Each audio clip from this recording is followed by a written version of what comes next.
తనుజ గురించి మనకు పాజిటివ్ గా చెప్పాలంటుంది.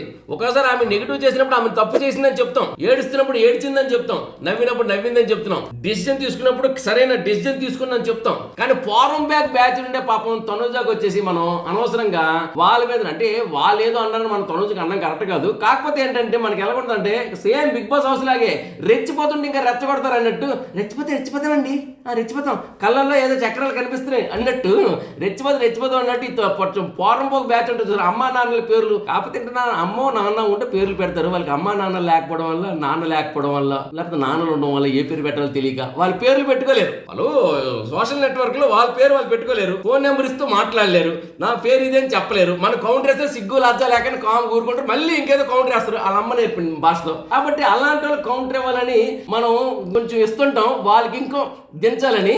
సో ఆ కోణంలో కానీ నిజంగా తనుజ గారు లేకపోతే మిగతా సుమన్ శెట్టి అన్న బ్యాచ్ లేకపోతే ఇంకో బ్యాచ్ ఎవరి మీద మనకి కోపం ఉండదండి, ఎందుకంటే ఇక్కడ అందరూ ఆడడానికి వచ్చారు. కానీ పోరంపోకు బ్యాచ్ మీద దించాలనే మనం చేస్తుంటాం. మొత్తం పోరంపోకు బ్యాచ్ జాగ్రత్త. అయితే పోరంపోకు బ్యాచ్ మాకంటా అందరు క్షమించండి, అంత తప్పు, అందరూ చాలా మంచివారు. ఎవరు పోరంపోకు బ్యాచ్ అంటే కింద చూడండి లాంగ్వేజ్ వస్తుంటుంది చూడండి, ఆడు పోరంపోకు ఫ్యామిలీ నుండి వచ్చాడు.